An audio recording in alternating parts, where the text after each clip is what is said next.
introdução desse tema, Romanos capítulo 12, versículo 2, conhecendo a vontade de Deus, para a glória do Senhor. E a palavra do Senhor aqui nos diz o seguinte: e não vos conformeis com este mundo, mas transformai-vos pela renovação do vosso entendimento, para que experimenteis qual seja a boa, perfeita e agradável vontade de Deus. Porque pela graça que me é dada, digo a cada um dentre vós, que não saiba mais do que convém saber, mas que saiba com temperança, conforme a medida de fé que Deus repartiu a cada um. Só até aí, em nome de Jesus. Irmãos, antes da gente mergulhar nesse tema, conhecendo a vontade de Deus, que eu acredito que é um tema muito relevante para os nossos dias, é um tema fundamental para a igreja crescer, para a igreja poder entender os propósitos do Senhor. Mas antes de entrar realmente no tema, eu quero trazer 3 coisas importantes para que nós possamos já chegar falando do tema com esse entendimento. E a primeira coisa que eu quero trazer é que a Bíblia não ensina que existe vontade permissiva de Deus. E talvez alguns aqui já se choquem nessa hora. Mas eu sempre ouvi falar que existe uma vontade permissiva de Deus. E agora a senhora vem me dizer que não existe, mas calma, muita calma nessa hora que eu vou te explicar. Eu também já preguei muitas vezes sobre isso, quando eu não tinha tanto entendimento. Porque a maioria das igrejas brasileiras foram feitas, criadas ali, e não tinha ninguém estudando, ninguém se aprofundando na palavra, só tinha a vontade de servir a Deus. Só tinha vontade de poder levar a palavra, levar o evangelho. Então, na maioria das vezes, faltava um conhecimento mais profundo mesmo da palavra. E isso eu não estou dizendo que se um dia você ouviu falar que existe uma vontade permissiva de Deus, que você, porque ouviu isso, você se desviou ou você saiu do caminho. Mas é bom a gente colocar esse ponto para você entender com clareza. Então, eu quero explicar, não existe uma vontade permissiva. Por quê? Ou existe a vontade de Deus, e essa é uma só. Essa vontade é uma só. Ela é boa, ela é agradável, é perfeita, que a gente vai ver daqui a pouco. Ou existe a permissão de Deus, que é diferente. Quando Deus permite, não quer dizer que é a vontade dele. Ah, eu quero isso. Porque vontade significa um querer, um desejo, algo que seja aprovável. E Deus não quer, não deseja e não aprova certas coisas. Mas Ele permite. Isso não é vontade permissiva, isso é só permissão. Colocado esse ponto, por que é só permissão? Porque Deus não queria que aquilo acontecesse. Porque Deus não gostou. Porque aquilo não agradou a Deus. Mas Ele deu livre-arbítrio aos homens. Nós cremos no livre-arbítrio aqui na igreja. Ele deu escolha. As pessoas podem escolher. As pessoas podem decidir coisas. E quando a pessoa decide alguma coisa, Deus, não é que Deus se agradou, mas aí Deus permitiu, porque Deus não tirou o nosso poder de escolha, porque Deus não nos restringiu para que a gente pudesse agir mecanicamente como se fôssemos robôs manipulados por Ele, como se fôssemos marionetes. Então a vontade de Deus é a vontade de Deus. Ela é sempre boa, ela é sempre maravilhosa. Mas existe a permissão de Deus, que Ele permite que as pessoas ajam de formas errôneas, mas aí é a escolha da própria pessoa. E depois ela vai colher o fruto da escolha dela. Segunda coisa, antes de buscar saber qual é a vontade de Deus para a sua vida, busque saber qual é a vontade de Deus propriamente dita. Porque a pessoa nem sabe o que é vontade de Deus, nem sabe os conceitos bíblicos a respeito de vontade de Deus. E ela já quer, qual é a vontade de Deus para a minha vida? Não, por parte. Vamos subindo na escadinha do conhecimento. Primeiro eu vou entender o que é a vontade de Deus, para depois eu saber qual é a vontade dele para mim, para a minha vida como servo de Deus, como pessoa. Terceira coisa, a vontade de Deus, ela não gera ou melhor, em nosso redor. Nós é que devemos girar em redor dela. Então, tem gente que diz, mas eu estou indo para a igreja e eu quero que isso aconteça e vai ser desse jeito. Como se o evangelho tivesse que fazer tudo para que as coisas acontecessem do jeito que ele quer. Como se as coisas girassem ao redor dele e Deus tivesse que, de uma maneira até serviçal, vir para poder fazer algo para ele. Não é assim, o mundo não gira em nosso redor. Na verdade, a palavra de Deus é sobre ela que nós devemos atentar. É para ela que nós devemos atentar. Tudo gira em torno dela. Então não gira em meu redor. Eu é que tenho que ir buscar a palavra. Eu é que tenho que me encontrar diante da palavra. Me adequar à palavra. Não é a palavra que vai mudar por mim. Não é a palavra que vai ser alterada para que aconteça na minha vida o que eu quiser. Não. A vontade de Deus é que tem que prevalecer. Então, posto isso, aí eu entro aqui no tema de hoje. Veja que a carta aos Romanos foi escrita pelo apóstolo Paulo. A carta aos Romanos é a carta mais teológica que a Bíblia traz. Paulo trabalha inúmeros conceitos de teologia. Paulo trabalha salvação, justificação. Paulo trabalha vários temas teológicos profundos e poderosos, explicando a igreja de Roma, que na verdade era uma igreja mista, que era aquele povo que veio do judaísmo, mas também já tinha gregos se convertendo, romanos se convertendo. Então ali em Roma se estabelece uma igreja cristã. Vou chamar assim uma igreja evangélica para você entender melhor, mas não existia esse termo na época. E aí se estabelece uma igreja ali. As pessoas começam a se reunir de casa em casa, vão falando de Jesus, se convertem à palavra de Deus.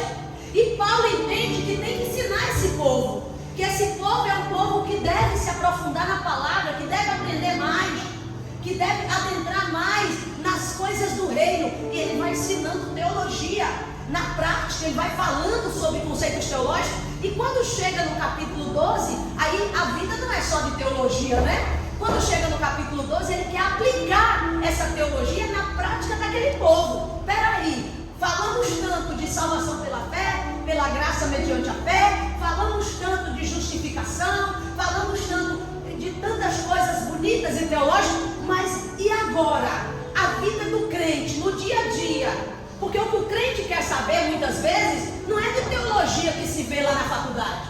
O que o crente quer saber, muitas vezes, é o que é que eu faço com isso? Como é que eu vou agir? O que é que eu posso aprender da palavra de Deus? Qual é o ensinamento? Como que eu devo viver? E aqui no versículo 2 de Romanos 12, Paulo vai mostrar aquele povo que recebeu tantas informações poderosas, como é que eles têm que viver. Aí aqui no 2 ele diz, e não vos conformeis com esse mundo. Porque ele está mostrando que agora nós, como servos de Deus, como igreja de Cristo, como aqueles que são convertidos, nós não podemos agora nos moldar aos padrões desse mundo. Que a caixa que cabe esse mundo não é a mesma caixa que nos cabe. Porque esse mundo ele tem uma moral diferente da nossa. Ele tem princípio diferente do nosso. Ele tem entendimento diferente dos nossos. E um Deus diferente do nosso Deus. Então ele diz, você não pode se conformar. Não no sentido de ficar aceitando certas coisas. Essa palavra se conformar é uma palavra grega que tem a ver com não se amolde. Não tome o modelo. Não coloque no mesmo padrão. Ou seja, não pegue aquilo que esse povo lá fora está fazendo para colocar como regra para a sua vida, como modelo do que você deve viver, porque eles não têm modelo para nós, porque o paradigma nosso é outro. Nosso paradigma é a palavra, o modelo que seguimos é Cristo, é Jesus, é aqueles que serviram a verdadeira palavra de Deus. Esse é o nosso modelo. E não se conformem com esse mundo, ou seja, não se amolde, não se modele a ele, mas transformai-vos pela renovação da vossa mente. Porque quando a gente aceita Jesus, que a gente está em Cristo agora, segundo aos Coríntios 5,17, a Bíblia diz assim, que aquele que está em Cristo, ele é nova criatura. E eis que as coisas velhas se passaram e que tudo se fez novo. Então, quando ele diz transformar-nos pela renovação da mente, ele está dizendo que quando a gente se converte a Jesus, nós nos tornamos nova criatura. Não é só na roupa, não é só na maneira da gente se comportar, é uma mudança interior, é uma mudança de mente, é uma mudança de caráter, é algo que vem de dentro para fora. Toda real conversão, toda verdadeira conversão é de dentro para fora. A palavra grega aqui é metanoia. Metanoia é transformação total e completa, uma mudança como se fosse da água para o vinho. Eu vou ser transformada porque a minha mente vai mudar. Eu vou ser transformada porque o meu interior vai mudar. Eu vou ser transformada porque ao ter contato com a palavra de Deus, a ter contato com a ação do Espírito Santo, tudo começa a mudar em mim. Vocês entendem isso? Quem está entendendo aí, diga glória a Deus. Então aqui, primeira coisa sobre o tema, conhecendo a vontade de Deus. A vontade de Deus é boa, agradável e perfeita, como diz o texto. Para que vocês experimentem a boa, agradável e perfeita vontade de Deus. Eu quero dizer para vocês, é a mesma vontade. Não é 3 tipos de vontade que o texto traz, é a mesma. Só que são características da mesma vontade. São elementos da mesma vontade. É como se fosse um bolo. Um bolo, você coloca alguns ingredientes para fazer aquele bolo. Vai fazer um bolo, você coloca ali farinha de trigo, açúcar, se for o bolo de laranja, aí coloca o fermento, o que mais, gente? Leite, não sei se vai leite de laranja, ovos. E esses elementos, esses ingredientes, juntos, eles estão ali compondo para fazer aquele bolo acontecer. Para que aquele bolo fique gostoso, para que aquele bolo fique completo. Porque se você tirar certos ingredientes, não vai ser mais bolo, pode ser outro lanche, mas bolo não. Então, a vontade de Deus, ela é boa. Por que ela é boa? Porque tudo que Deus quer é moralmente bom. Nada que você veja aí nesse mundo afora que seja algo ruim. Deus quis isso aí. Deus quis isso aí. Por exemplo, as pessoas questionam muito sobre isso. Por que Deus fica deixando? Por que Deus quer que as criancinhas morram de fome? Que o mundo tenha guerras? Que existe estupro de vulneráveis? Por que Deus quer isso? Não, Deus nunca quis isso. Porque quando você olha essas coisas, você percebe que essas coisas não são moralmente boas. Na verdade, aquilo aconteceu porque existe o fator humano. E o homem, ele tem o poder, a capacidade de escolher, porque Deus permitiu que isso acontecesse.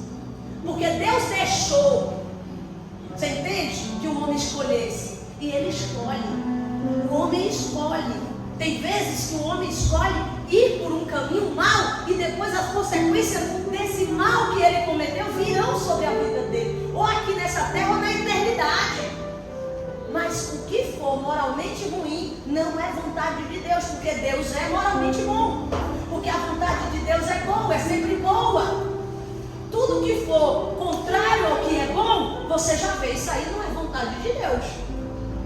Existem casos, e a gente tem que ter muito cuidado com isso, que pessoas estão na igreja e dizem: Deus me revelou. Pastor, a senhora crê em alguém que Deus pode usar profeticamente, revelando? Creio. Mas não é todo mundo que se levanta que já diz: Deus está me usando, que eu vou crer. Primeiro eu vou provar, para ver se aquela revelação é bíblica, é correta. Mas a gente cansa de ver histórias dentro da igreja de pessoas que chegaram e disseram: Deus me revelou que eu vou casar com fulano. E pasme, essas revelações, essas supostas revelações, pseudas revelações, elas vêm de uma forma que diz até que a pessoa vai casar com alguém que já é casado. Vocês já viram casos assim? Ali é o seu varão, mas ele já é casado. Não, se prepare aconteceu. Aí a pessoa se vê numa situação que daqui a pouco ela está orando para o outro separar. Porque ela recebeu uma revelação dizendo que aquele varão vai ser dela. Só é você pensar, só é você analisar. Se a vontade de Deus é boa, é sempre algo moralmente bom. Tirar o marido de alguém e dar para outra, isso é moralmente bom? Gente, para e pensa, fala, responde. Isso é moralmente bom? A pessoa tem uma família, está casada, muitas vezes tem filho, investiu naquele relacionamento. Aí chega alguém, não, mas Deus vai me dar ele. Mas Deus vai me dar ele, porque fulana falou. Pode falar quem for, mas se é algo moralmente ruim, Deus não está nisso. Deus não quebra seus próprios princípios, suas próprias regras.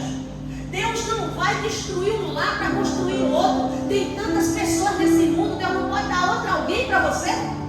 Ele tem que destruir um casamento, uma família para você ser feliz? Não, a vontade de Deus é boa. Tudo que é moralmente bom. Portanto, quando chegar um momento da sua vida que você fique em dúvida, isso é de Deus? Isso não é de Deus? Pense nessas características da vontade de Deus. Isso aqui não é moralmente bom. Então, Deus não está nisso. Então, isso aqui Deus não está no meio. Porque se Deus estivesse no meio disso aqui, na verdade, Deus não seria bom. Moralmente, essencialmente bom. Segunda coisa dessa vontade, segunda característica, ela é boa, ela é agradável. Repita comigo, agradável. Agradável porque ela traz paz no nosso espírito e glorifica a Deus. Aí você pensa, isso aqui glorifica a Deus? Isso aqui traz paz no meu espírito? Porque é assim que a gente vai começando a entender qual é a vontade de Deus. Porque ela é agradável. Ela não é algo que vem para te dar tormento, que vem para atribular você, para atribular seu coração. Alguém vira e diz, olha, Deus manda te dizer que você vai ter que largar seu emprego. E você fica com aquela angústia no coração. Meu Deus, e se eu largar esse emprego e passar necessidade? Meu Deus, eu não estou sentindo. Quando é algo que vem de Deus, é algo que nos traz paz. Você fica com a paz na alma. Não, Deus vai tomar conta. Deus está no controle. Se é para largar, Ele vai me dar força, condições de largar. Ele vai abrir outras portas lá na frente. Então tem coisas que ficam uma tribulação dentro de nós, uma angústia dentro de nós, e a gente insiste achando que aquilo é vontade de Deus. Vai fazer uma viagem, algo está errado, algo está estranho, mas fica insistindo como se aquilo fosse vontade de Deus. Irmãos, Deus, Ele nos mostra a vontade dEle através dessas características. É algo agradável que traz paz, é algo que glorifica a Ele. Se for, então estou vendo que é de Deus mesmo. Então estou vendo que honra a Deus mesmo. Então estou vendo que isso Deus aprova. É assim que você tem que raciocinar. É assim que você tem que pensar. Mas uma coisa que não traz paz, que não glorifica a Deus. Você está fazendo, mas não glorifica a Deus. Então a vontade de Deus é boa, agradável, o que mais? E perfeita, diz o texto da Bíblia. Perfeita é completa, suficiente, sem erros. Eu não preciso ter a vontade de Deus e outras coisas para completar. Eu estou aqui na vontade de Deus, mas eu tenho que completar com outras coisas, porque isso não é suficiente para mim. Não existe isso. Porque a vontade de Deus, ela é completa, ela não erra, ela é suficiente para nós. Quando a gente está vivendo essa vontade, quando a gente entende como é essa vontade e entra no campo dessa vontade, a gente se sente completo, pleno. A gente vê que ali não tem erro. A gente vê que é tudo que a gente precisava. Então ela é perfeita. Não invente outras coisas. O problema de hoje em dia são as invencionices. Crente que gosta de inventar coisas para completar aquilo que já não precisava ser completado. Peraí, estamos aqui na igreja, na vontade de Deus, deixa eu inventar um negócio aqui. Aí é onde saem as heresias. Onde saem as heresias. Pessoas criando situações, criando coisas. Não, a vontade de Deus é plena, é perfeita, é completa, não tem erro nela. Não tente botar alguma coisa para acrescentar, para incrementar. A vontade de Deus não é como um hambúrguer, que você pega e tem que meter ketchup, tem que meter maionese, não está faltando alguma coisa. Não, a vontade de Deus já é o pacote todo, completo e bom. Quem está entendendo aí, diga glória a Deus. Mas tem gente que faz mais ou menos isso, como se fosse um hambúrguer. Peraí, está faltando alguma coisa aqui. Aí quer botar o ketchup. Tem gente que está aqui vivendo a vontade de Deus, ele quer colocar alguma coisa.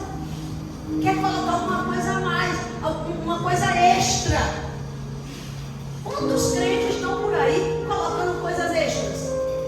Gente, quando a gente saiu de negócio de fazer campanhas, não entendo, isso aí não é de Deus. A gente olha na Bíblia, em alguns momentos Deus usou situações, Deus usou pessoas, Deus usou até coisas, mas foi um momento isolado. Deus não mandou repetir aquilo.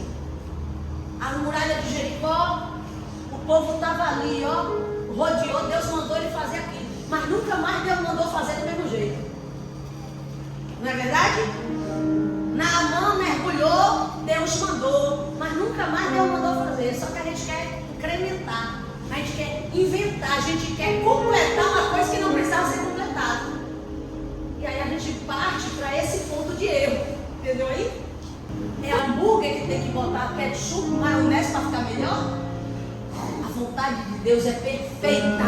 E perfeita quer dizer completa. Perfeita quer dizer sem erros. Perfeita quer dizer não precisa de nada mais do que isso. É isso que é a vontade de Deus. Ok? Outra coisa. Só experimentaremos essa vontade quando nós renovamos a nossa mente. Que é o que o texto diz. E transformai-vos pela a mudança da vossa mente, para que vocês experimentem qual seja a boa, agradável e perfeita vontade de Deus. Então, quando é que eu experimento essa plenitude? Quando é que eu experimento que eu posso usufruir desta boa, perfeita e agradável vontade de Deus? Quando eu tenho a mente transformada. Quando eu tenho a mente renovada. Eu coloquei aqui o que é uma mente transformada. É uma mente moldada na palavra, sensível ao Espírito e disposta a obedecer. Isso é uma mente transformada. Isso é uma mente renovada. É uma mente moldada na palavra, sensível ao Espírito e disposta a obedecer. Observe, se eu estou moldada na palavra, eu estou mostrando que a minha mente está transformada por Deus. Se eu sou uma pessoa sensível ao Espírito, eu estou mostrando que a minha mente está transformada por Deus. E se eu sou uma pessoa disposta a obedecer, eu estou mostrando que eu sou uma pessoa com a mente transformada por Deus. E só esta pessoa com a mente transformada por Deus é que ela vai experimentar, provar dessa vontade. Ela não vai conseguir provar dessa vontade se primeiro a mente dela não mudar. Se primeiro ela não deixar a mente dela ser transformada pelo Espírito Santo. Porque não é nosso poder fazer isso. Muda a mente, muda a cabeça, muda, transforma. Não é nosso poder dizer, não, quero transformar, quero me transformar. Você pode querer, não tem problema em querer. Mas não é isso, não é simplesmente você querer que a transformação aconteça. Você tem que querer, mas o Espírito Santo tem que agir nisso. Quem entende? Quem entende? Diga glória a Deus. Tantas coisas que a gente quer e ainda não aconteceu. O Espírito Santo tem que agir. Eu quero mudança, eu quero mudança. Age aqui, Espírito Santo. Chega aqui, Espírito Santo. Transforma a minha natureza. Cada dia é 2%, é 3%, é 5%, até chegar aos 5%. Eu não sei em quantos por cento eu estou. Não sei. Mas eu só sei que muita coisa já mudou. Porque quando acontece algo que eu vejo que ali não é compatível com a palavra, eu vou para o joelho, eu oro, eu digo, Deus, eu não posso fazer isso, está repreendido, eu quero ser uma pessoa melhor, trabalho na minha vida, na minha natureza, eu vou para o joelho, eu vou orar, eu vou chorar, eu vou clamar, eu vou pedir, Espírito Santo trabalha. Porque eu sei que para a gente viver o que Deus tem para nós, para a gente experimentar essa vontade boa, agradável e perfeita, só a gente sendo com essa mente transformada, vivendo a metanoia, a mudança que Deus tem para a nossa vida de dentro para fora. Não adianta mudar a casca, mudar a capa, fingir-se de bonzinho, botar ali um papel de presente. Tem que mudar o interior. Porque quando a gente muda o interior, aí as coisas também vão acontecendo aqui exteriormente. Mas quando a gente bota uma capazinha, meu irmão, aí toda hora as coisas acontecem. Toda hora a gente vai mostrar quem de fato a gente é. Porque ali só era um papel de presente. Porque ali só era uma capa bonitinha. Então não quero ser capa bonitinha. Então não quero estar com um papelzinho de presente em cima de mim. Eu quero que o Espírito Santo trabalhe no meu coração e me molde conforme a presença e a imagem do nosso Senhor e Salvador Jesus Cristo. Terceira coisa para a gente finalizar. A vontade de Deus é discernida por uma mente renovada e não descoberta por acaso. Por acaso eu descobri o que Deus quer. Por acaso eu descobri a vontade de Deus. Não. Quem discerne a vontade de Deus, quem passa a entender as nuances da vontade de Deus, é porque teve essa mente restaurada, renovada, teve o seu interior trabalhado por Deus. Aí ele começa a entender qual é a vontade de Deus. Olha o que diz em Efésios 1:9. Abre aí, por favor. Efésios, capítulo 1, versículo 9, em nome de Jesus. Tem um monte de versículo falando sobre isso, mas eu peguei só esse mesmo para compartilhar com vocês, depois de Gálatas. Efésios capítulo 1, versículo 9. Aí diz assim a palavra. Efésios 9. Descobrindo-nos o mistério da sua vontade, segundo o seu beneplácito, que propusera em si mesmo. A Bíblia aqui está dizendo que é possível a gente descobrir o mistério da vontade de Deus. Mas é por acaso? Nem queria, nem foi de forma intencional, mas eu descobri aqui qual é a vontade de Deus para a minha vida. É assim que acontece? Eu descobri o que é a vontade de Deus. Não, é intencional, tem que ser intencional. Eu oro, eu busco, eu peço a Deus uma mente transformada, uma mente sobrenatural, porque a Bíblia diz que o homem natural não consegue entender as coisas do Espírito. Então eu vou buscando a Deus, eu vou pedindo a Deus essa renovação de mente, e Deus vai revelando a vontade dele para mim. Não é de forma acidental, não é por acaso. Deus descobre os mistérios da vontade dele para nós pelo seu beneplácito, pela sua boa vontade, pelo seu querer. Ele que revela-se a nós. Através de uma mudança de mente, a gente começa a ver Deus se revelando, mostrando o que Ele quer da gente, mostrando o que é a vontade dele para a nossa vida, mostrando qual é o caminho que a gente tem que seguir. Então aqui está dizendo, é um mistério, a vontade de Deus é um mistério. Você viu aqui o que diz o texto? Eu vou ler de novo. No 9 diz, descobrindo-nos o mistério da sua vontade. Então a vontade dele é um mistério, segundo o beneplácito dele, o bom querer dele, o desejo dele, o agrado dele. Ele descobre para nós, ele revela para nós os mistérios da vontade dele. Ele mesmo propôs isso. Ele mesmo quer se revelar para nós. Na verdade, se você for ver a história da Bíblia, lá de Gênesis, Apocalipse, você vai perceber que a história da Bíblia é Deus querendo se comunicar com o homem o tempo todo. É Deus querendo se revelar para o homem o tempo todo. Lá no Jardim do Éden, Deus conversava com Adão. O tempo todo Deus conversando com Adão. Chegava na viração do dia, Adão via Deus. Deus falava, Deus explicava tudo. Deus mostrava o que queria. Só que aí o homem, há uma quebra, porque o homem peca. O homem vai e sai, é expulso do jardim. Mas mesmo assim, no decorrer da história da humanidade, mesmo a humanidade caída, Deus começou a se revelar através de profetas. Olha como Deus queria se revelar. Olha como Deus queria se mostrar. Deus queria mostrar qual era a vontade dele. Ele foi se revelando através de profeta. Ele foi, de alguma maneira, se mostrando para nós. E por fim, ele se revela para nós através da palavra. Se Deus não quisesse se revelar, apesar de que a vontade dele é muitas vezes misteriosa para quem ainda não alcançou um nível de quebrantamento e maturidade espiritual. Mas se Deus não quisesse revelar, Ele não teria deixado a palavra revelada. Porque a palavra é revelada, Deus mostra: eu quero falar com vocês, eu quero mostrar quem eu sou para vocês, eu quero me revelar de uma forma clara para vocês.